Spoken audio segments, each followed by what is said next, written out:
Hello everyone, this is Sakshi Vishnoi and welcome to Magnet Brains. So students, अब हम क्या करने वाले हैं, अब हम अपना जो थर्ड चैप्टर है liberalisation, privatisation and globalisation and appraisal, उसके एनसीईआरटी सॉल्यूशंस का पार्ट 2 करेंगे। ओके इसके पहले वाले लेक्चर में हम लोगों ने 4 क्वेश्चंस कंप्लीट किए थे और वो हमारा पार्ट 1 था। आई होप सो कि आप लोग पार्ट 1 देख चुके हैं। अब इस लेक्चर से हम जो हमारे कंटिन्यूइंग जो क्वेश्चंस हैं उन्हें स्टार्ट करते हैं। ओके सो स्टार्ट करते हैं हम with question number 5। What do you understand by devaluation of rupee? बहुत ही शानदार क्वेश्चन है एंड बहुत ही ऐसा क्वेश्चन है जिसमें कि बच्चे कंफ्यूज हो जाते हैं। तो आप लोगों को क्या करना है, अच्छे से इस चीज़ को समझना है और कंफ्यूज नहीं होना है। ओके जो आंसर है वो बिल्कुल अप्रोप्रिएट और सही लिख कर आना है अगर ये क्वेश्चन आप लोगों के एग्जाम्स में आता है तो। अब देखो, मैंने आप लोगों को डीवैल्यूएशन ऑफ रुपी का जो मतलब है वो पहले भी पढ़ाया है। अगर आप लोग एक रेगुलर स्टूडेंट है और अगर आप लोगों ने डेली के जो हमारे वीडियोस हैं वो देखे होंगे तो आपको पता होगा डीवैल्यूएशन ऑफ रुपी का मतलब क्या होता है। ओके अब ये कंफ्यूजिंग है स्टूडेंट्स, तो थोड़ा सा एक्स्ट्रा कंसंट्रेशन चाहूंगी मैं आप लोगों का, बिकॉज अगर आप लोगों ने एक भी पॉइंट सुनने से या समझने से मिस कर दिया तो हो सकता है कि आपका जो पूरा कंसेप्ट है वो गलत हो जाए। ओके देखो क्या पूछा है हमसे, devaluation of rupee, right. Devaluation का मतलब क्या होता है स्टूडेंट? सबसे पहले अगर हम बोल रहे हैं कि किसी की वैल्यू, किसी भी चीज की वैल्यू 10 रुपीज की है, अब मैं अगर बोल रही हूँ कि उसकी डीवैल्यूएशन हो गई उस पर्टिकुलर आइटम का, इसका मतलब कि उसकी जो वैल्यू है वो अब 10 रुपीज की नहीं बची, वो अब कम में मिल रही होगी हमें, राइट। हो सकता है अब उसकी जो वैल्यू है वो 8 रुपीज की ही बची हो। ओके कुछ जैसे कि आउटडेटेड आइटम्स हो गए या कोई भी एक बहुत पुराना सा प्रोडक्ट हो गया तो उसकी डीवैल्यूएशन हो जाती है। आप लोगों ने ये देखा होगा कि जब बहुत ज़्यादा स्टॉक हो जाता है किसी शॉपकीपर के पास में, तो जो उसको पुराना स्टॉक जब सेल आउट करना होता है और उसे पता है कि ये पर्टिकुलर जो प्रोडक्ट्स हैं वो आउटडेटेड है, हम सबसे अच्छा एग्जाम्पल लेते हैं क्लोथ्स का, ठीक है। जब क्लोथ्स फैशन से आउट हो जाते हैं और वो सेल नहीं हो पाते एक शॉपकीपर के पास से, तो वो क्या करता है, सेल स्टार्ट कर देता है, राइट। सेल लगा देता है उन कपड़ों की। सेल में क्या होता है कि वो जो कपड़े हैं वो आपको चीप रेट्स में मिलते हैं, है ना। 50% ऑफ, 30% ऑफ, 20% ऑफ। ये क्यों किया जाता है? ताकि कंज्यूमर्स इस डिस्काउंट से अट्रैक्ट हो और वो उनका प्रोडक्ट खरीद ले। अब ये जो ऑफ दे रहे हैं तो ऑब्वियस सी चीज है कि वो एक प्रोडक्ट, मान लीजिए 100 रुपीज का था, एक कोई क्लॉथ आइटम है वो 100 रुपीज का था, अब उस पर अगर कि एक शॉपकीपर ने 50% ऑफ दिया है तो इसका मतलब क्या, वो इसे सेल कर रहा है 50 रुपीज में। अब अगर मैं उस क्लॉथ की बात करूं तो उस क्लॉथ की तो डीवैल्यूएशन हुई, राइट। उसकी जो क्लॉथ की जो 100 रुपीज की उसकी वैल्यू थी वो अब कितनी बची, 50 बची। सो डीवैल्यूएशन का मतलब क्या समझ में आया हमें, कि वैल्यू गिरना। ओके अब रुपी में डीवैल्यूएशन कैसे होता है, रुपी की वैल्यू कैसे गिरती है, ठीक है। अब देखो स्टूडेंट्स, हम डॉलर के सेंस में समझेंगे इसको। ओके मैं डॉलर लूंगी और रुपी लेंगे। हम जब रुपी की बात कर रहे हैं तो हमें कोई और कंट्री की करेंसी लेनी पड़ेगी, तभी हम बताएंगे कि उसकी वैल्यू कितनी है। अब मान लीजिए कि मैंने बोला है $1 इज इक्वल्स टू ₹75, ठीक है। ये मान लीजिए हमारे पास में एक वैल्यू थी कि अगर आप लोगों को $1 खरीदना है तो आपको 75 रुपीज देने पड़ेंगे, ठीक है। अब कुछ 1-2 दिन बाद में इसकी वैल्यू में चेंजेस हुए, इसकी वैल्यू कितनी हो गई, अब जो $1 है उसको खरीदने के लिए हमें चाहिए 80 रुपीज।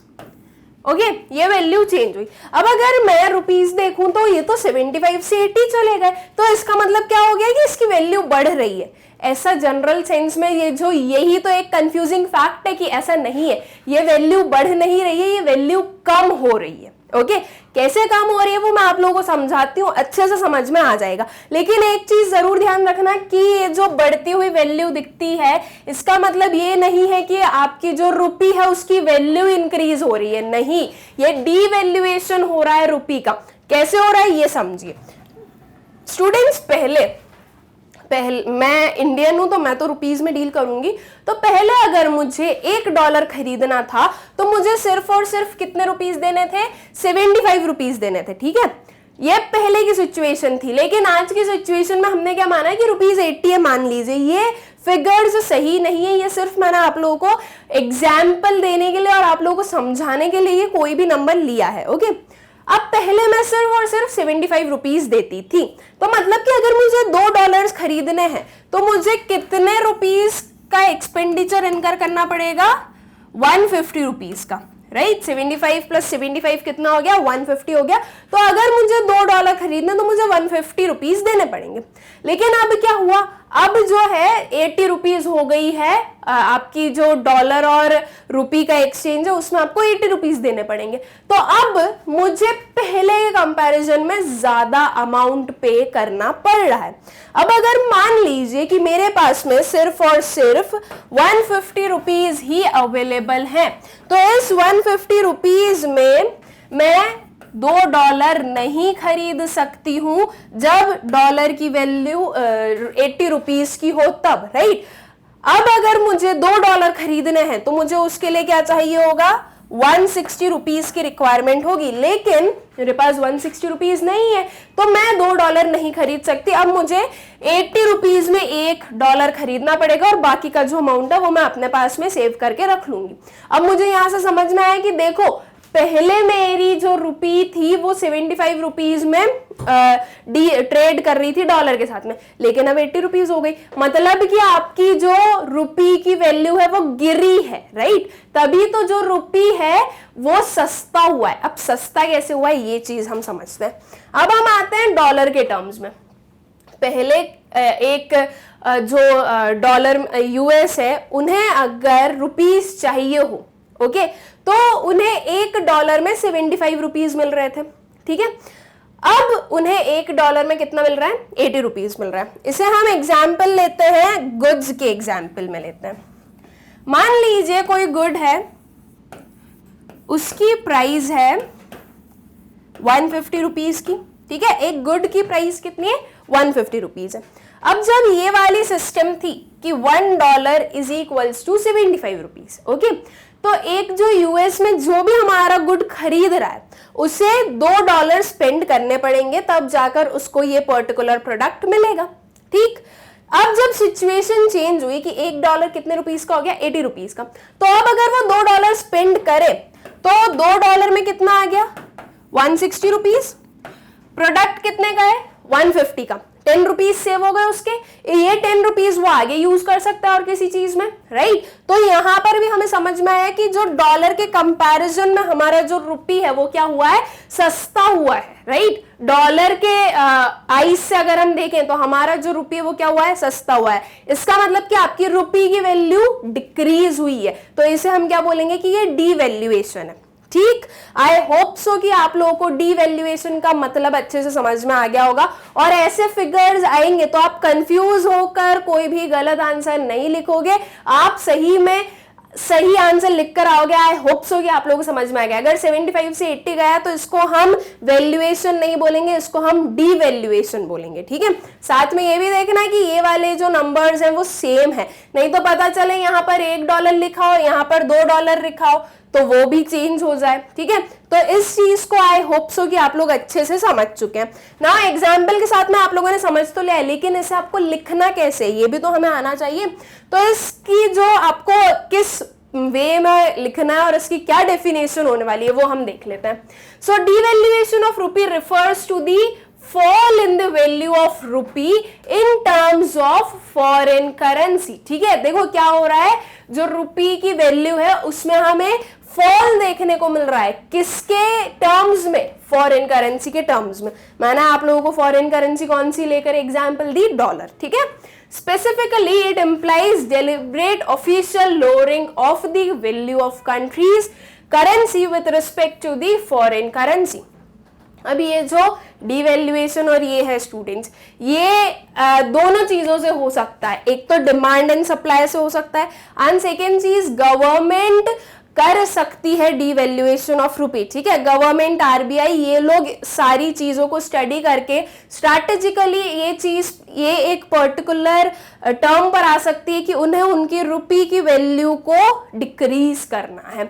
उसके अलग अलग फैक्ट्स होते हैं उसके पीछे कि क्यों करना है। एक देखो क्या होता है, अगर डिवैल्यूएशन होगी आपकी करेंसी की, आपकी रुपी की, तो उसकी वजह से एक्सपोर्ट इंक्रीज होंगे। एक्सपोर्ट इंक्रीज कैसे होंगे, जैसे कि अभी मैंने आप लोगों को एग्जांपल दिया कि पहले $2 में एक 150 रुपीज का प्रोडक्ट खरीद सकते थे, लेकिन अब क्या हो रहा है, वही सेम $2 में 150 का प्रोडक्ट भी ले रहे हैं और 10 रुपीज सेव भी हो रहे हैं। तो वो जो 10 रुपीज सेव हो रहे हैं वो और ऐसे 10 ऐड होकर एक और प्रोडक्ट जो है उसका कंजम्पशन इंक्रीज कर सकता है। ओके, तो इस वे में एक्सपोर्ट भी इंक्रीज होते हैं।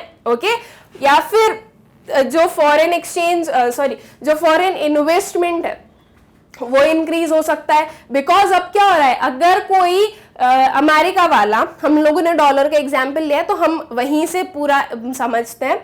अगर मान लीजिए कोई यूएस वाला इन्वेस्ट करना चाहता है हमारी कंट्री में, तो उसे कम डॉलर इन्वेस्ट करना पड़ेगा और उसे ज्यादा जो है रुपी के टर्म्स में उसे रुपी मिल जाएगा, राइट। तो यहां पर हम देख रहे हैं कि इन्वेस्टमेंट भी वो चीज इंक्रीज कर सकती है, ये जो डिवैल्यूएशन ऑफ रुपी है वो। तो कभी कभी ये जो डिवैल्यूएशन है ये स्ट्रैटेजिकली किया जाता है ताकि जो दूसरे उसके पॉजिटिव आउटकम्स हैं वो मिल सके, ठीक।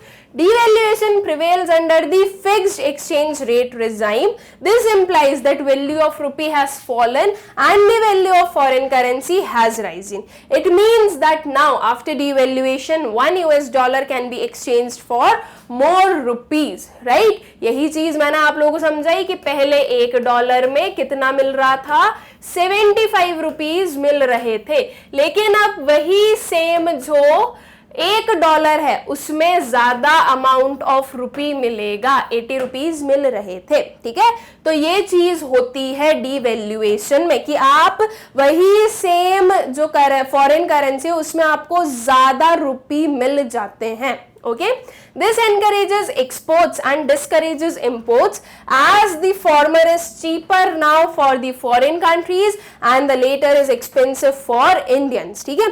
हाँ, इससे imports भी कम होते हैं। imports कम कैसे होते हैं, देखो सिंपल सी बात है, पहले अगर मुझे कोई $1 का प्रोडक्ट खरीदना है तो सिर्फ और सिर्फ 75 रुपीज पे करने पड़ रहे थे, लेकिन अब अगर वही सेम प्रोडक्ट मुझे खरीदना है जो कि $1 का ही है तो अब मुझे 80 रुपीज पे करने पड़ेंगे। तो अब मुझे ज्यादा रुपी पे करना पड़ रहा है, तो मेरे लिए एज एन इंडियन मेरे लिए वो जो प्रोडक्ट है वो महंगा हो गया है, और वो महंगा हुआ है तो मैं उसे परचेज करने से बचूंगी, राइट। तो इसके वजह से जो इंपोर्ट्स हैं वो कम होते हैं और जो एक्सपोर्ट्स हैं वो ज्यादा होते हैं। मतलब कि एक्सपोर्ट्स इनकरेज की होते हैं उससे और डिस्करेज क्या होता है, इंपोर्ट्स, ठीक है। सो आई होप सो कि आप लोगों को डिवैल्यूएशन ऑफ रुपी का जो मतलब है वो अच्छे से क्लियर हो गया होगा। Then comes question number 6, distinguish between the following: strategic and minority sale, bilateral and multilateral trade, and tariff and non-tariff barriers, ठीक है। अगर मैं फर्स्ट वाले को थोड़ा सा अभी साइड रखूं, हम सिर्फ और सिर्फ सेकेंड और थर्ड की अगर बात करें तो आई होप सो कि आप लोगों को इनके मतलब पता है। देखो बहुत सिंपल सी चीज है, bilateral and multilateral trade. Bi का मतलब क्या होता है स्टूडेंट्स, 2, एंड मल्टी का मतलब क्या होता है, मोर देन 2, राइट। तो अगर दो नेशंस के बीच में ट्रेड होता है तो हम उसे क्या बोलते हैं, बायलेटरल ट्रेड, और अगर दो से ज्यादा नेशंस के बीच में ट्रेड होता है तो हम उसे क्या बोलते हैं, मल्टीलेटरल ट्रेड, राइट। तो आई होप कि ये इतना मतलब तो आप लोगों को अच्छे से पता है। अभी इसके बीच में हम डिफरेंस भी देखेंगे।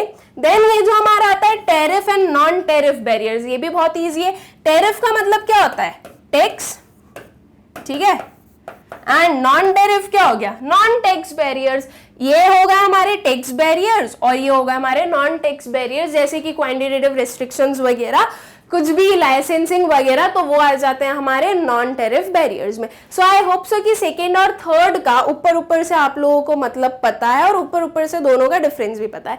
हाँ, ये जो हमारी फर्स्ट वाली है स्ट्रैटेजिक एंड माइनॉरिटी सेल, ये कुछ न्यू होगी आप लोगों के लिए, तो ये हम सबसे पहले समझते हैं कि इन दोनों के बीच में क्या डिफरेंस होने वाला है। Okay, strategic and minority sale. Okay, अब स्ट्रैटेजिक सेल क्या है? Strategic sale refers to the sale of 51% or more stake of a PSU to private sector who bids the highest. Okay, now students, इससे आप लोगों को समझ में आएगा कि ये जो स्ट्रैटेजिक और माइनॉरिटी सेल है ये किस सेंस में बात कर रहे हैं। तो ये सेल ऑफ स्टेक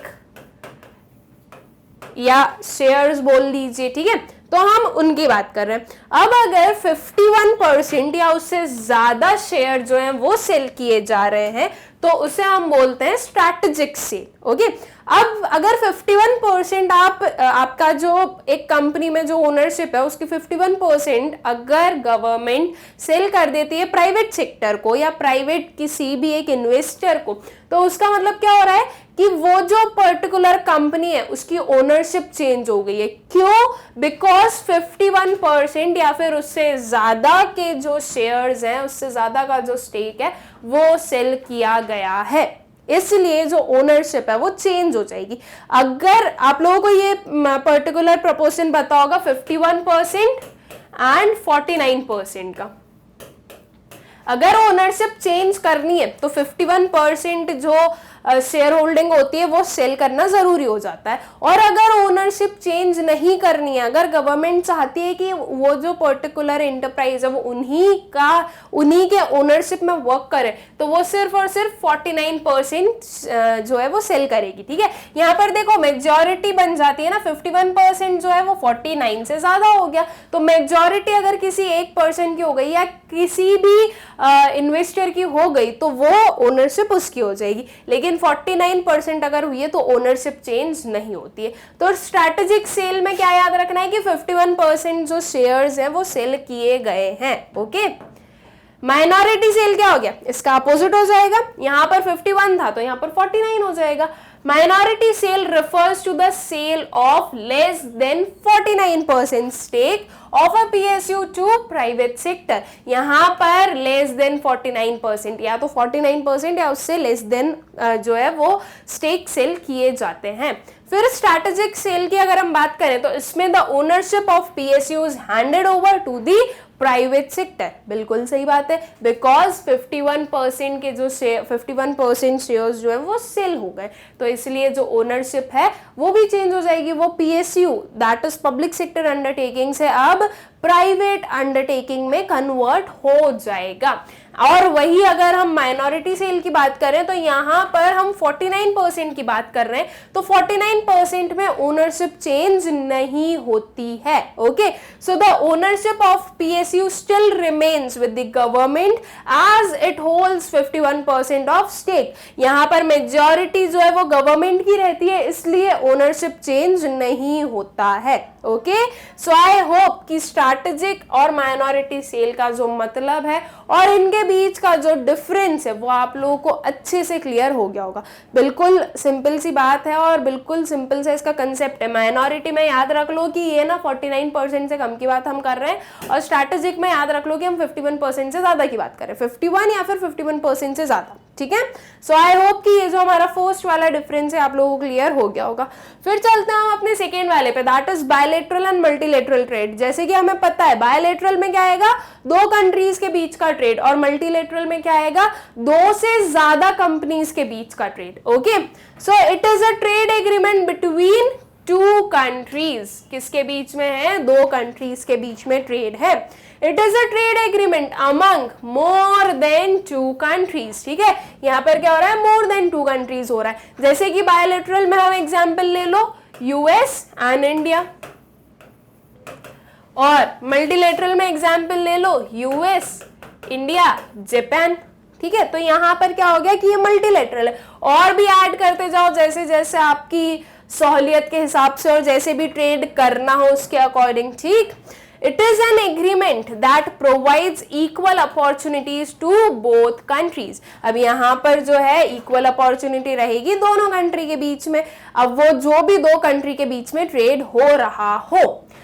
और जो मल्टीलेटरल है वो क्या बताता है, it is an agreement that provides equal opportunities to all the members of the country in the international market. अब ऐसा नहीं है कि मल्टीलेटरल है तो हम किसी कंट्री को ज्यादा प्रिविलेज देंगे या ज्यादा अपॉर्चुनिटी देंगे एज कंपेयर टू अदर, नहीं, जितनी भी कंट्रीज हैं इस पर्टिकुलर ट्रेड के अंदर वो सारी कंट्रीज को इक्वल अपॉर्चुनिटीज प्रोवाइड की जाएंगी। ओके, सो बहुत ही इजी सा कंसेप्ट है बायलैटरल और मल्टीलेटरल का, एंड आई होप सो कि आप लोगों को क्लियर भी हो गया होगा।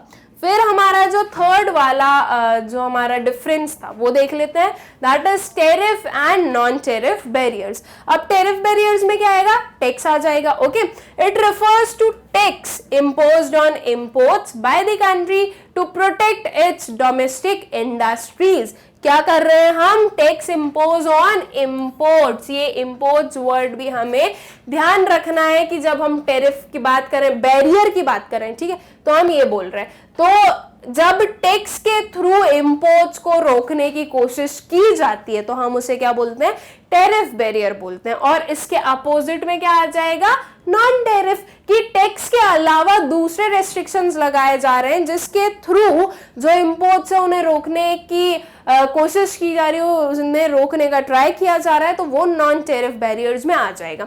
It refers to the restrictions other than taxes imposed on imports by the country, restriction other than taxes। अब यहाँ पर क्या restrictions हो सकते हैं स्टूडेंट्स नॉन टेरिफ बैरियर्स में, क्वांटिटेटिव रेस्ट्रिक्शंस लगा दिए, लाइसेंसेस लगा दिया, तो ये वो आ जाएगा। ठीक है, it includes custom duties, export import duties. जो टेरिफ बैरियर है उसका एग्जाम्पल हम बोल सकते हैं या वो क्या इंक्लूड कर रहा है ये बोल सकते हैं, तो वो है custom duty, import export duty.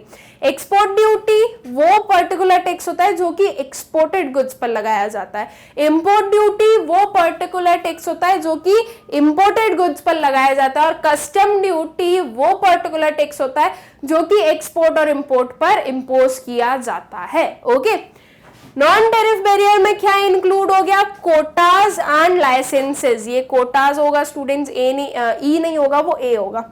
सो कोटाज क्या होता है, क्वांटिटेटिव रेस्ट्रिक्शन, कि गवर्नमेंट ने रेस्ट्रिक्शन लगा दिया कि सिर्फ और सिर्फ इतनी क्वांटिटी जो है वही इंपोर्ट हो सकती है हमारी कंट्री में एक किसी इस पर्टिकुलर प्रोडक्ट की, तो कोटा लगा दिया, कुछ लाइसेंसेस इंपोज कर दिए, तो इसकी वजह से वो एक बैरियर बन रहा है कि इजीली ट्रेड नहीं हो पा रहा। Okay, it is imposed on physical units like per ton or on value of goods imported। ये कहाँ लगाया जाएगा स्टूडेंट्स, ये फिजिकल यूनिट्स, सॉरी ये कैसे लगाया जाएगा, सो ये फिजिकल यूनिट्स में, जैसे कि पर टन यहाँ पर बोल रहे हैं तो पर टन पर हम 10% टैक्स लगा रहे हैं, ये फिजिकल यूनिट पर लगा रहे हैं। ठीक है, जितनी हमें समझ में आ रही है उसके अकॉर्डिंग हम जो है कितनी क्वांटिटी ऐसे काउंट नहीं करेंगे, हम जो है उसकी यूनिट्स पर लगा रहे हैं। और अगर वही चीज हम नॉन टेरिफ बैरियर में देखें तो यहाँ पर क्वांटिटी और क्वालिटी पर जो है इस पर ये बैरियर लगाया जाता है। लेकिन जो टेरिफ बैरियर्स होते हैं वो क्वांटिटी पर नहीं लगा रहे, हम यूनिट्स लेते हैं, units in the sense of KG and ऐसे वाले। ठीक है, नंबर्स नहीं होंगे यहाँ पर, यूनिट्स होंगे अंडर टेरिफ बैरियर्स। और नॉन टेरिफ बैरियर्स में क्या आ रहा है, नंबर आ रहा है, क्वांटिटी काउंट किया है कि 20 यूनिट्स ऑफ जो प्रोडक्ट है वो आ रहे हैं हमारी कंट्री में डिस्पाइट ऑफ इट्स वेट। ठीक है, और ये जो पर्टिकुलर उसकी जो दूसरी जिस भी यूनिट में उसे मेजर करते हैं वो हम ध्यान नहीं देते हैं अंडर नॉन टेरिफ, वो टेरिफ बैरियर्स में ध्यान देते हैं। सो आई होप कि tariff and non tariff barriers के बीच का जो डिफरेंस है वो आप लोगों को अच्छे से क्लियर हो गया होगा। विद दिस हमारा जो क्वेश्चन नंबर 6 था वो कंप्लीट हो गया। ये तीनों डिफरेंसेस पूछे गए थे, वो तीनों डिफरेंसेस हम लोगों ने बता दिए कि क्या है। अब आते हैं हम अपने क्वेश्चन नंबर 7 पर, why are tariffs imposed, tariff क्यों इम्पोज किए जा रहे हैं। अभी हम पढ़ के आए कि टेरिफ क्या होते हैं, टेरिफ बैरियर्स क्या होते हैं, अब इन्हें इम्पोज करने की क्या जरूरत है। देखो, जब टेरिफ की बात आए ना तो सबसे पहली चीज ये ध्यान रख लो कि टेरिफ का मतलब क्या हो गया, टैक्स हो गया।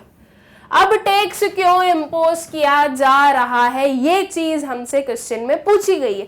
तो देख लेते हैं कि क्यों इम्पोज किया जा रहा है। बहुत सारे रीजंस होते हैं, वो रीजंस देख लेते हैं। So tariffs are impose to make imports from foreign countries relatively expensive than domestic goods, thereby it discourages imports indirectly। तो हम फर्स्ट पॉइंट क्या लिख सकते हैं, discourages imports, right, discourage imports. तो ये तो भाई हम चाहते हैं ना कि हमारी कंट्री में कम से कम इंपोर्ट हो और ज्यादा से ज्यादा एक्सपोर्ट हो, ऐसा हर एक कंट्री चाहेगी। बिकॉज अगर हमारी कंट्री में इंपोर्ट ज्यादा हो रहा है तो इसका सीधा सीधा मतलब ये आ रहा है कि हमारी जो कंट्री है वो दूसरी कंट्री पर डिपेंडेंट है। लेकिन अगर हम इंपोर्ट कम कर रहे हैं तो उसका क्या मतलब समझ में आ रहा है कि हमारी कंट्री इतनी केपेबल है कि उसे गुड्स को इंपोर्ट करने की जरूरत नहीं है, उसकी खुद की कंट्री में ही वो गुड्स का प्रोडक्शन हो सकता है, राइट। और एक्सपोर्ट्स क्यों ज्यादा चाहते हैं, तो सिंपल सी चीज है, एक्सपोर्ट्स अगर ज्यादा होंगे तो उतना ही ज्यादा तो हमारा प्रॉफिट होगा, उतनी ही हमारी कंट्री जो है वो ग्रो करेगी। एक्सपोर्ट्स बढ़ने से क्या होगा, जो प्रोडक्शन है वो इंक्रीज होगा। बिकॉज एक कंपनी को सिर्फ और सिर्फ उसके डोमेस्टिक मार्केट के लिए नहीं बल्कि उसके इंटरनेशनल मार्केट के लिए भी जो गुड्स हैं उनका प्रोडक्शन करना पड़ेगा। तो इसकी वजह से क्या देखने को मिलेगा कि प्रोडक्शन जो है वो ज्यादा होगा, राइट। तो इसलिए टैरिफ्स लगाए जाते हैं ताकि जब टैरिफ लगाएंगे, टैक्सेस लगे, तो उसकी वजह से क्या हुआ, वो जो गुड है वो महंगा हो गया। अब जब इंपोर्टेड गुड्स पर टैरिफ लगा रहे हैं तो वही सेम प्रोडक्ट, अगर same product I should not से, बट अगर सेम काइंड ऑफ प्रोडक्ट, ठीक है, एकदम पर्टिकुलरली सेम तो नहीं होगा, कुछ ना कुछ डिफरेंसेस होगा, लेकिन सेम काइंड ऑफ प्रोडक्ट जो कि सेम जो आपकी नीड है उसे सेटिस्फाई करने में यूज होता है, तो उन प्रोडक्ट्स पर अगर टैक्सेस लगाए जा रहे हैं तो क्या होगा कि आपकी कंट्री में वो जो पर्टिकुलर गुड है वो महंगा आएगा। तो हमारी कंट्री के जो कंज्यूमर्स हैं वो कहाँ स्विच करेंगे, जो चीज चीप में उनको ज्यादा मिल रही है, एज कंपेरेबली चीप जो होगा वो उससे ज्यादा प्रेफर करेंगे। तो इसकी वजह से इंपोर्ट्स जो है वो कम होंगे और यही हमारी कंट्री की डिमांड है, हमारी नहीं बल्कि हर एक कंट्री यही चाहती है, ठीक है। These are imposed to provide a safe and protective environment to the infant domestic firms from their technologically advanced foreign counterparts। अब ये क्यों कर रहे हैं, देखो एक चीज हमें पता है कि जब तक कंपटीशन नहीं होगा तब तक हम ग्रो नहीं करेंगे। ये चीज हमने इस पूरे चैप्टर में पढ़ी है कि जब तक कंपटीशन नहीं होता है तब तक ग्रोथ नहीं होती। लेकिन अगर आप फर्स्ट स्टैंडर्ड के स्टूडेंट का कंपटीशन करवा दो 12th स्टैंडर्ड के स्टूडेंट के साथ में, तो क्या ये कोई सेंस वाली बात लगती है? ऑब्वियस ही चीज है कि जो 12th स्टैंडर्ड का स्टूडेंट है उसे हर एक चीज में नॉलेज ज्यादा है as compare to first, right. तो वो ऑब्वियसली सीधा सीधा दिख रहा है कि वही जीतेगा, ओके। अब सेम केस यहाँ पर देख लो कि हमारी जो कंट्री है वो टेक्नोलॉजिकली इतनी एडवांस्ड नहीं है। हमारी जो कंट्री है वो बहुत जो as compare to other developed nations, यहाँ पर हमें काफी कुछ लेक्युनास, काफी कुछ कमियां दिखती हैं, राइट। हम बोल रहे हैं हमारी कंट्री डेवलप हो रही है, अभी भी हम डेवलपिंग कंट्री हैं, तो वो धीरे धीरे डेवलप होगी एंड एक टाइम आएगा जब हम बिल्कुल compete कर सकते हैं उनके साथ में, राइट। मतलब कि जब 12th और 12th का कंपटीशन होगा तो वो एक फेयर कंपटीशन होगा। अब अगर बहुत ज्यादा इंपोर्टेड गुड्स आएंगे तो क्या होगा, जो इन्फेंट डोमेस्टिक फर्म्स हैं, जो न्यू डोमेस्टिक फर्म्स जो हैं वो सेटअप हो रही हैं, वो लाइमलाइट में आना चाहती है, तो उनके लिए एक खतरा होगा ना, उनके लिए एक डेंजर वाली बात है कि अगर इंपोर्टेड गुड्स पर ज्यादा हमारे कंज्यूमर्स रिलाई कर रहे हैं तो वो goods as compare to our domestic goods ज्यादा अच्छे होंगे, राइट। ज्यादा अच्छे होंगे तो कंज्यूमर्स ज्यादा उन्हें प्रेफर करेंगे एंड जो हमारी डोमेस्टिक फर्म्स है वो ग्रो नहीं कर पाएगी। तो ठीक है, कंपटीशन अच्छी बात है, होना जरूरी है, लेकिन उसके साथ साथ में थोड़ा हमें फेयर गेम खेलना भी जरूरी है, राइट। अगर यही हम 11th और 12th के बीच में करवाएं तो ठीक है 11th और 12th के बीच में कंपटीशन है, तो बहुत ज्यादा हम ये नहीं बोल रहे कि 12th वाले के पास में बहुत नॉलेज है और 11th वाले के पास में नहीं है। हाँ ये चीज जरूर है कि 12th वाले को ज्यादा चीजें पता है 11th से, लेकिन फिर भी जो 11th वाला स्टूडेंट होगा वो इतना भी वीक नहीं होगा 12th के सामने, राइट। तो इसके लिए थोड़े जो रेस्ट्रिक्शंस हैं वो लगाने जरूरी हो जाते हैं। ओके, सो आई होप कि ये जो हमारा फर्स्ट वाला पॉइंट था ये आप लोगों को अच्छे से क्लियर हो गया होगा। Tariffs facilitate the domestic firms to survive and grow. क्या कर रहा है भाई, टेरिफ जो है वो डोमेस्टिक फर्म्स को सर्वाइव और ग्रो करने में हेल्प कर रहा है, या उसको ये एक पर्टिकुलर फैसिलिटी प्रोवाइड की जा रही है। Tariffs are also imposed on those goods that the government thinks to be socially unwanted and imports of which will exert unnecessary burden on the scarce foreign exchange reserves। अब ये चीज भी होती है कि कुछ जो प्रोडक्ट्स होते हैं वो कोई काम के नहीं होते हैं, काम के तो ठीक है नहीं होते, लेकिन उसके साथ साथ में सोशली वो अनवांटेड होते हैं, वो एथिकल गुड्स नहीं होते हैं। तो उन गुड्स पर भी जो है बैरियर्स लगाना जरूरी हो जाता है। रीजन क्या है, देखो गुड्स आ गए, इंपोर्ट हो गए, अब इंपोर्ट हुए हैं तो हमें यहाँ से जो अमाउंट है वो पे करना पड़ेगा, हमारा जो फॉरेन एक्सचेंज रिजर्व है वो कम होगा बिकॉज हमने उसका पेमेंट किया है। अब वो जो हमने पेमेंट किया है वो कोई काम का नहीं है। हम देखो, एक तो हमारी कंट्री से जो फॉरेन एक्सचेंज है वो चला गया, दूसरी चीज कोई अनएथिकल प्रोडक्ट हमारी कंट्री पर रूल करने लगा है, हमारी कंट्री में आ गया, तो ये चीज भी सही नहीं है। तो इसलिए कुछ ऐसे प्रोडक्ट्स पर, ऐसे गुड्स पर भी रेस्ट्रिक्शंस लगाने पड़ते हैं। ओके, तो इसलिए भी टैरिफ्स इंपोज किए जाते हैं और यहाँ पर ये जो है डोमेस्टिक फर्म्स को सर्वाइव और ग्रो करने में भी हेल्प करते हैं। देखो कंपटीशन की अगर मैं सिर्फ बात करूं तो विद इन द कंट्री भी तो बहुत सारा कंपटीशन है, राइट। एक सेम काइंड ऑफ प्रोडक्ट के लिए डिफरेंट हम बोल सकते हैं कंपनी सेटअप की गई है। तो ये जो डिफरेंट कंपनी सेटअप की गई है उन सबके अपने बीच में क्या चल रहा है, कंपटीशन चल रहा है कि सभी को अपने आप में क्या बनना है, एक सुप्रीम बनना है। तो अगर हम बाहर के जो गुड्स हैं उनका इंपोर्ट नहीं करें तो भी चल सकता है हमारा काम बहुत अच्छे से, और हमारी जो फर्म्स हैं वो इजीली ग्रो कर सकती है। एक बार हमारी जो डोमेस्टिक फर्म्स है वो ग्रो कर गई तो फिर अब उसके बाद में हमें फॉरेन गुड्स से ज्यादा डेंजर नहीं होगा, वो एज अ थ्रेट नहीं होंगे हमारे लिए उतने, एज कंपेयर्ड कि अगर हमारी जो फर्म्स हैं, जो डोमेस्टिक फर्म्स है वो बिल्कुल अभी स्टार्टिंग स्टेज पर हैं और जो फॉरेन के गुड्स हैं वो हमारी कंट्री के कंज्यूमर्स पर रूल करने लगे, तो उसकी वजह से हमारी जो डोमेस्टिक फर्म्स हैं वो तो ग्रो कर ही नहीं पाएगी। तो इसीलिए पहले से ही रोक कर रखे उन्हें, इसलिए टैरिफ्स को इंपोज किया जाता है। आई होप सो कि ये जो दोनों पॉइंट्स हैं यहाँ आप लोगों को अच्छे से क्लियर हो गए होंगे। नाउ जो आता है हमारा question number 8, what is the meaning of quantitative restrictions. बहुत ही इजी क्वेश्चन है। क्वांटिटेटिव रेस्ट्रिक्शंस का क्या मतलब है, क्वांटिटेटिव से क्या मतलब है स्टूडेंट्स, नंबर, ठीक है। नंबर्स जो होते हैं वो क्वांटिटी होती है। अब कितनी क्वांटिटी ऑफ गुड्स को इंपोर्ट होना है या एक्सपोर्ट होना है उसे हम क्या बोल देंगे कि वो एक क्वांटिटेटिव रेस्ट्रिक्शन। क्वांटिटी पर रेस्ट्रिक्शन लगा दिया कि बस 10 यूनिट्स ही इंपोर्ट हो सकती है।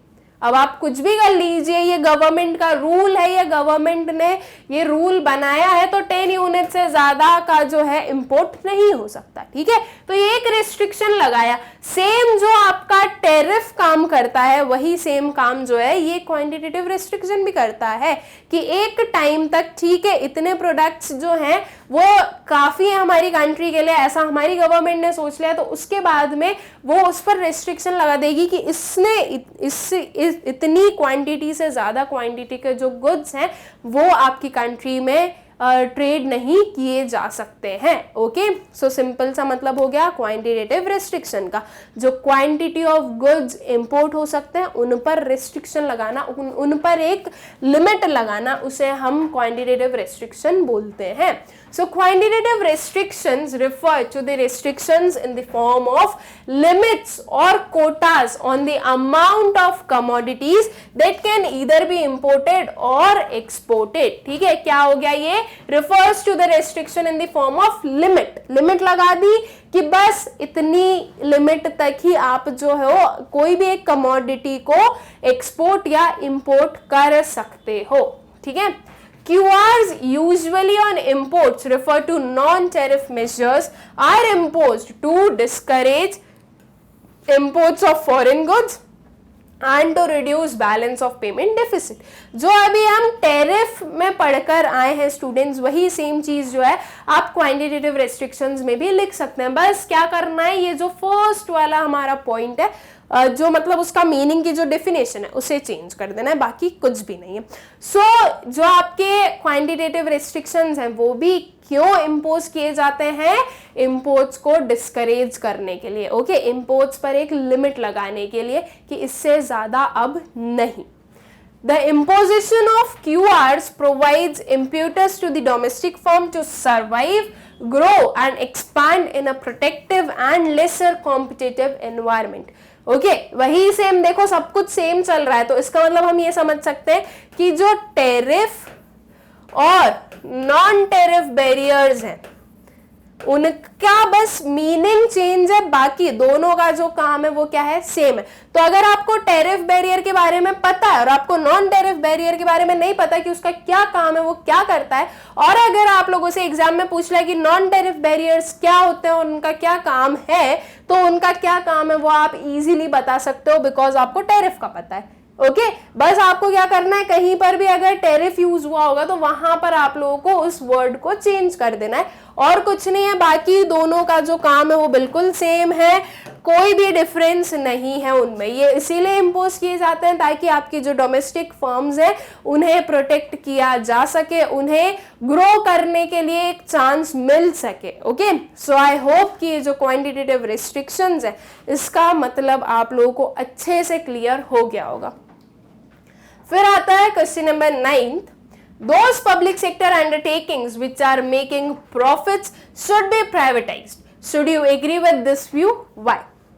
क्या आप इस जो हमारी profit making public sector undertakings हैं उन्हें प्राइवेटाइज कर देना चाहिए या नहीं करना चाहिए, ये चीज हमें बतानी है. ओके, अब इन्होंने क्या बोला है कि इन्हें कर देना चाहिए, इन्होंने ये स्टेटमेंट दी है और फिर बोला है do you agree with this view? Why?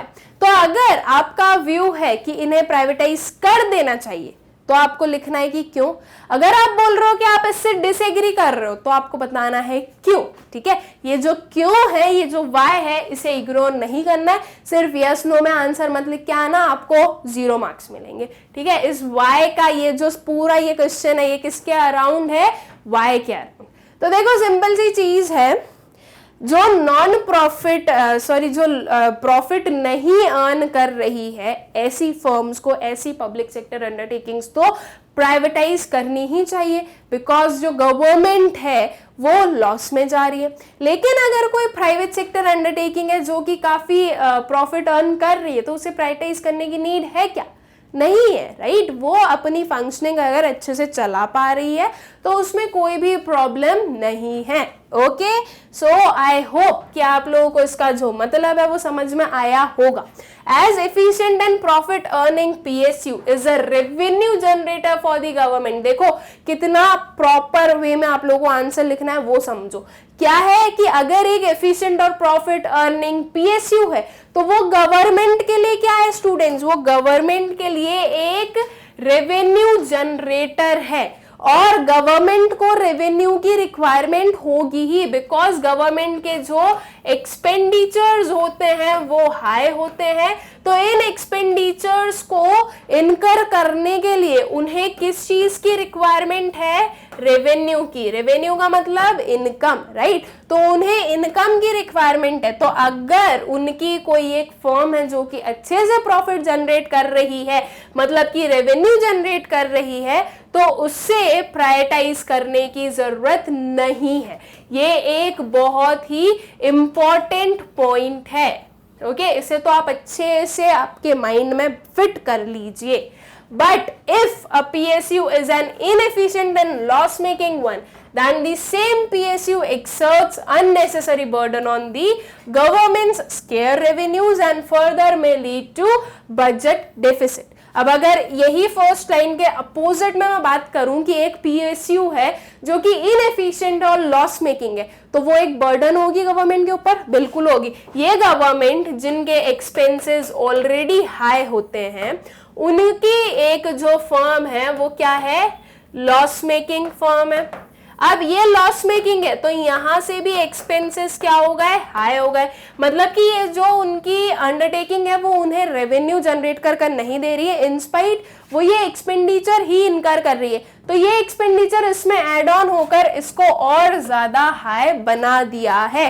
तो अब ये एक बर्डन है गवर्नमेंट के लिए, राइट। पहले ही उनके ऊपर एक बर्डन था, अब ये भी हो गया है। तो इस पर्टिकुलर लॉस मेकिंग जो पीएसयू होगी उसके कारण हो सकता है कि बजटरी डेफिसिट भी आ जाए। बजटरी डेफिसिट का मतलब क्या होता है कि जो गवर्नमेंट के एक्सपेंडिचर्स हैं वो ज्यादा हो गए गवर्नमेंट के रेवेन्यूज से। तो अगर हम लॉस मेकिंग पीएसयू की बात करें तो वो बिल्कुल भी सही चीज नहीं है या डिमांडेबल सिचुएशन नहीं है। उससे एक तो क्या कर देना चाहिए, जितनी जल्दी हो सके प्राइवेटाइज कर दो। लेकिन अगर कोई एक प्रॉफिट अर्निंग पीएसयू है तो वो तो क्या है, एक रेवेन्यू जनरेटर है गवर्नमेंट के लिए, तो उसे हमें प्राइवेटाइज करने की रिक्वायरमेंट नहीं है।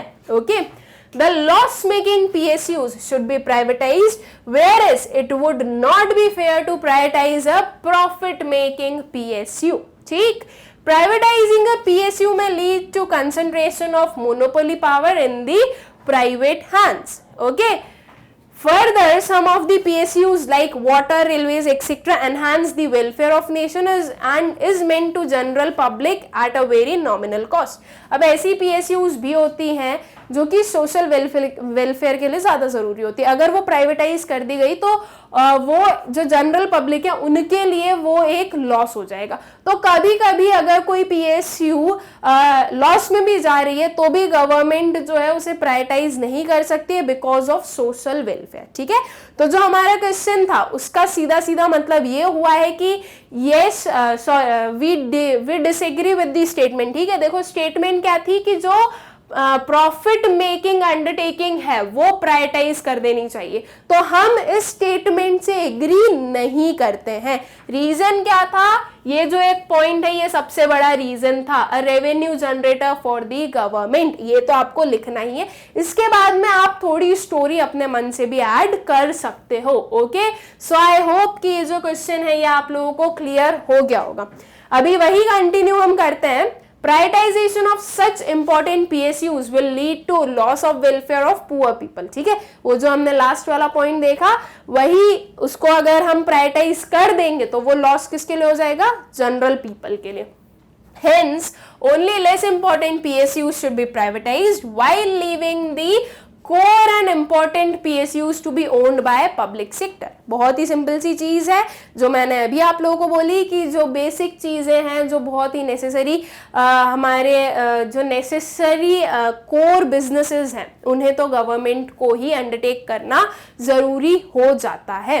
Instead of privatisation of profit-making PSUs, government can allow more degree of autonomy and accountability in their operation, which will not only increase their productivity and efficiency, but also enhance their competitiveness with the private counterparts। ठीक है, अब अगर कोई profit-making undertaking है तो उसे private ना करके क्या किया जाए कि उसी जो वो पर्टिकुलर अंडरटेकिंग है उसे और ज़्यादा एनहांस किया जाए, उसकी प्रोडक्टिविटी और ज़्यादा इंक्रीज की जाए ताकि वो एक प्राइवेट एंटरप्राइज के साथ में कंपीट कर सके और प्राइवेट एंटरप्राइजेस को एक बहुत ही तगड़ा कंपटीशन दे सके। ओके, सो आई होप कि ये जो पॉइंट्स हैं आप लोगों को अच्छे से क्लियर हो गए होंगे। ओके, फिर चलते हैं हम अपने क्वेश्चन नंबर 10 पर।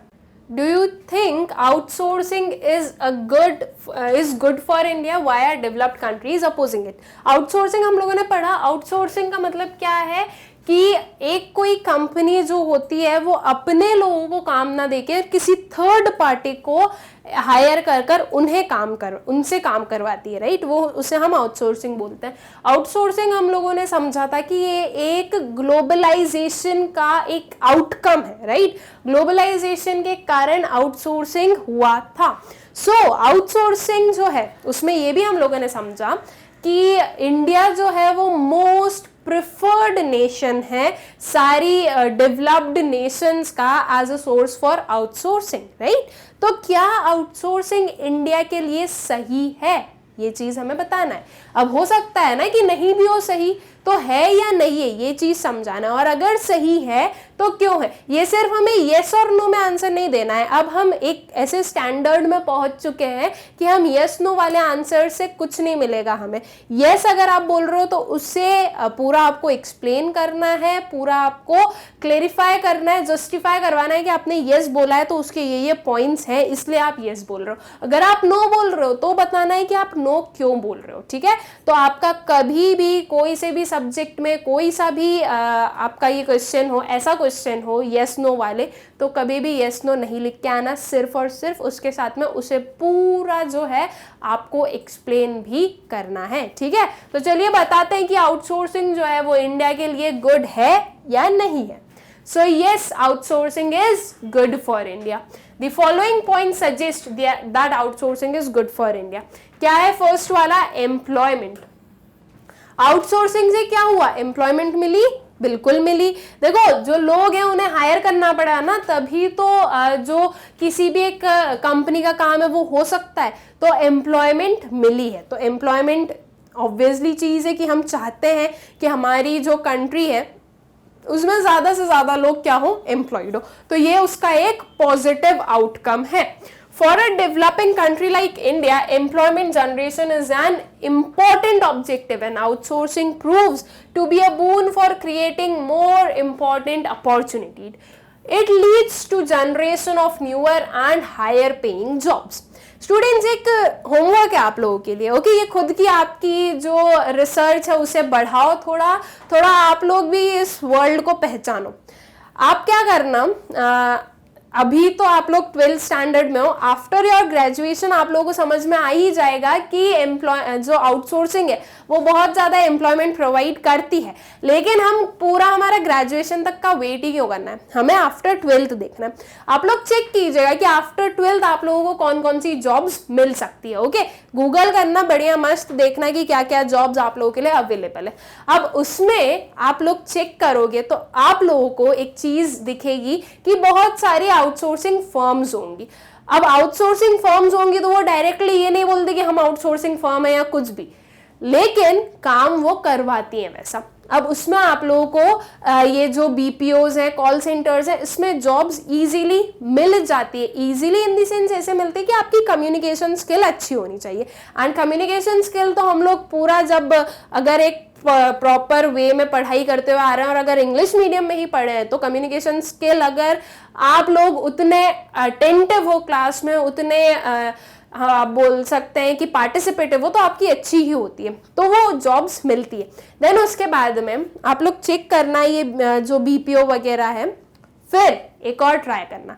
आपको जॉब करना है नहीं करना है वो मैं आप लोगों को नहीं बोल रही हूँ, लेकिन एक ट्राई के लिए, एक एक्सपीरियंस के लिए उसका इंटरव्यू भी दे मारना, ठीक है। आप लोगों को समझ में आएगा कि देखो कैसे पूरी प्रोसेसिंग चलती है। ये सिर्फ और सिर्फ आपका जो आपकी खुद का जो डेवलपमेंट है वो होगा, उसमें मेरा कुछ नहीं है, मैं आप लोगों के लिए बता रही हूँ। एंड इसलिए आप लोगों को समझ में आएगा कि यस एक्चुअल में आपको इंडिया में बहुत सारी बीपीओ कंपनीज मिलेगी और बहुत ही सारी इसमें आप लोगों को वैकेंसीज भी मिलती है। अब इशू उसमें यह आ जाता है कि कभी कभी टाइमिंग का इशू आता है, इसलिए बहुत सारे लोग नहीं भी जाते हैं, लेकिन बहुत सारे ऐसे भी हैं जो उसमें एम्प्लॉयड है और वो एम्प्लॉयमेंट प्रोवाइड कर रही है, ओके। एंड ऐसा भी नहीं है कि आप लोगों को बहुत कम पैकेजेस पर वो लोग रखते होंगे, जो पैकेजेस देते हैं वो भी अच्छे देते हैं, मतलब कि सफिशिएंट है। आप लोगों के लिए सफिशिएंट है, इतना पैकेज दे देते हैं वो। सो ये एक आप लोगों का होमवर्क है, आई होप सो कि आप लोग इसे करोगे और आप लोगों को उससे समझ में आ जाएगा कि हाँ ये जो पर्टिकुलर पॉइंट है हमारा एम्प्लॉयमेंट वाला, ये बिल्कुल सही है, बिकॉज आउटसोर्सिंग से एम्प्लॉयमेंट जो है वो जनरेट होती है एंड एम्प्लॉयमेंट जनरेशन में हम लोग एक इंक्रीमेंट देख सकते हैं बिकॉज ऑफ आउटसोर्सिंग। देन आता है exchange of technical know how. Outsourcing enables the exchange of ideas and technical know-how of sophisticated and advanced technology from developed to developing countries, right? ये चीज जब हम लोगों ने आउटसोर्सिंग पढ़ा था तो उस टाइम पर पढ़ी थी कि बहुत सारे जो डेवलप्ड नेशंस हैं, जो फॉर्च्यून 500 कंपनीज हैं, वो ऑलमोस्ट सभी लोग इंडिया को बेस्ट या most preferred source for outsourcing मानते हैं। ओके तो जो डेवलप्ड नेशंस हैं वो लोग हमें क्या कर रहे हैं, उनका काम दे रहे हैं, तो उसकी वजह से हमारी कंट्री का जो टेक्निकल नो हाउ है वो इंक्रीज हो रहा है। कैसे इंक्रीज हो रहा है? देखो सिंपल सी चीज है, अगर किसी डेवलप्ड नेशन की कंपनी ने काम दिया है आपकी इंडियन आउटसोर्सिंग फर्म को, तो वो ये थोड़ी ना बोलेगी कि आपके पास में जो टेक्निक्स है उसके अकॉर्डिंग वर्क कीजिए। क्यों नहीं बोलेगी? Because at the end of the day जो सबसे ऊपर नेम होने वाला है कि ये प्रोडक्ट किसका है या ये किसका काम है, तो वो तो उस डेवलप्ड नेशन की कंपनी का होगा, राइट? तो वो अपना गुडविल क्यों गिराएंगे? बिल्कुल नहीं गिराएंगे। तो वो जो डेवलप्ड नेशन की कंपनी है या जो एक बहुत ही डेवलप्ड कंपनी है, वो क्या करेगी? उसकी जो टेक्निक्स है, उसकी जो टेक्नोलॉजीज है, वो प्रोवाइड करेगी हमारी इंडियन आउटसोर्सिंग फर्म को, और उन पर्टिकुलर टेक्नोलॉजीज को हमारे जो लोग यहाँ पर हायर किए गए हैं वो लोग यूज करेंगे।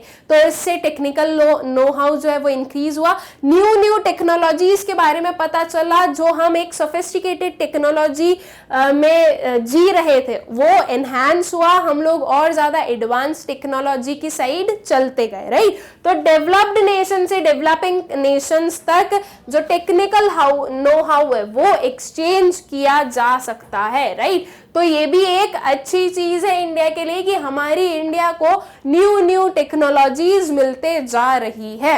ओके फिर इंटरनेशनल वर्थीनेस। इंटरनेशनल वर्थीनेस, इससे क्या समझ में आ रहा है कि आपकी कंट्री की वर्थ इंटरनेशनली कितनी है ना? तो आउटसोर्सिंग की वजह से आपकी जो कंट्री की वर्थ है वो भी इंक्रीज होती है ना?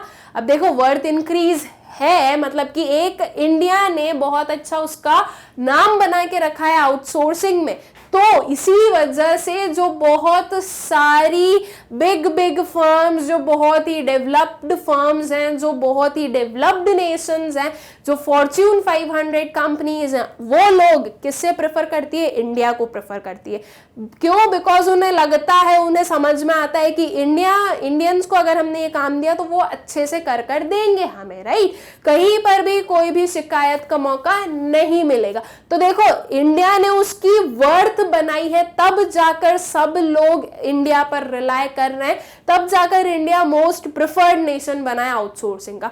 तो इंटरनेशनल वर्दीनेस भी इंक्रीज होती है, एनहांस होती है, ठीक है?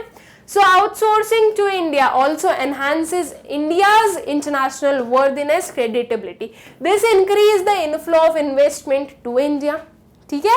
तो ये एक तरीके से क्या है? एडवांटेज है इंडिया के लिए। Encourages other sectors. अब हम बोल रहे हैं कि जो आउटसोर्सिंग है वो मेनली किस पर है स्टूडेंट? सर्विस सेक्टर पर है। ये हम सर्विस सेक्टर में देखते हैं आउटसोर्सिंग को, इंडस्ट्रियल सेक्टर में बहुत ही रेयर केस में आपको दिखेगा, लेकिन जो आपको आउटसोर्सिंग फर्म्स हैं वो सर्विस सेक्टर में डील करते हुए दिखेगी कि वो लोग सर्विसेज प्रोवाइड करते हैं, ठीक है? जैसे कि कस्टमर केयर है, तो वो क्या करते हैं? वो आप लोगों की जो भी ग्रीवेंसेस होते हैं वो सुनते हैं, फिर उसे और आगे फर्दर प्रोसीड करते हैं, ठीक है? आगे तक पहुंचाते हैं जो भी आपका ग्रीवेंस है, और फिर उसके बाद में आपकी जो भी प्रॉब्लम होती है उसे सॉर्ट आउट किया जाता है। तो ये आपको एक सर्विस प्रोवाइड की गई ना, ये जो कस्टमर केयर सेंटर्स होते हैं, जो कस्टमर केयर सर्विसेज होती है, आपको एक सर्विस प्रोवाइड की जा रही है। तो वही ऐसी सर्विसेज कौन प्रोवाइड करता है, आउटसोर्सिंग में मिलती है।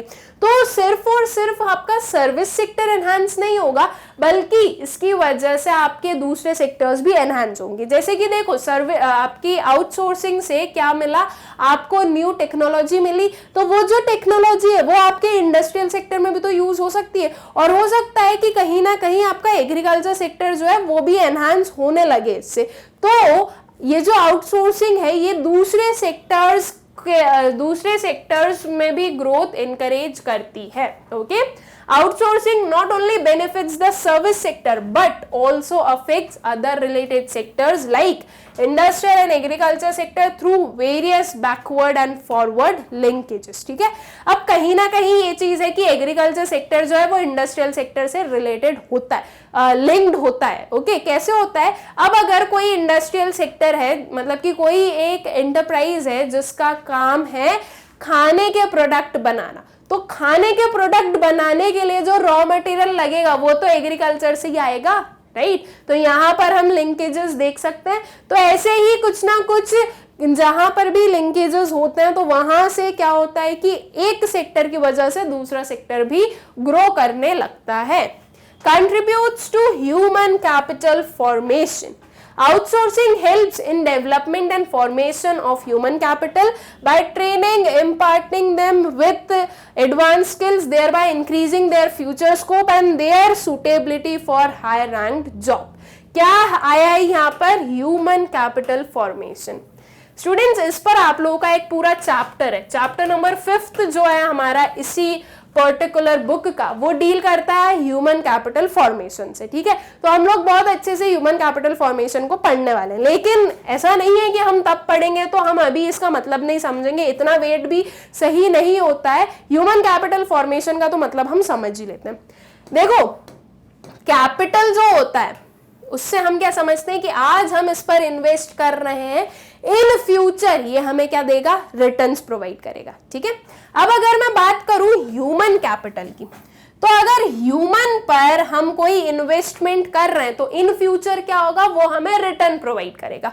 जैसे कि एग्जाम्पल, आप लोग जो स्टूडेंट्स, अभी आपके ऊपर इन्वेस्टमेंट किया जा रहा है, कौन इन्वेस्टमेंट कर रहा है, आपके पेरेंट्स इन्वेस्टमेंट कर रहे हैं, वो आपको पढ़ा रहे हैं, वो आपको एक पर्टिकुलर एक असेट में फॉर्म करना चाहते हैं। ठीक है, असेट में फॉर्म करना चाहते हैं, इसका मतलब क्या कि इन फ्यूचर आप उन्हें रिटर्न्स प्रोवाइड कर सको, राइट। अभी वो आप लोगों को इतना काबिल बना रहे हैं कि आप लोग जब थोड़े बड़े हो जाओगे, जब आपकी पढ़ाई पूरी हो जाएगी, जब आपकी एक जो लाइन है वो पकड़ चुके होगे कि आपको करना क्या है, तो आपको बहुत सारी सक्सेस मिले एंड आपके खुद पर जो इन्वेस्टमेंट किया गया था वो किसी काम आए। इस पर्टिकुलर पर्पस से आप लोगों को एजुकेट किया जाता है, राइट। तो देखो, अभी आप लोग जो हो, अभी आप में पूरा इन्वेस्टमेंट चल रहा है, इन फ्यूचर आप क्या बन सकते हो, इस पूरी कंट्री के लिए एक ह्यूमन कैपिटल बन सकते हो, राइट।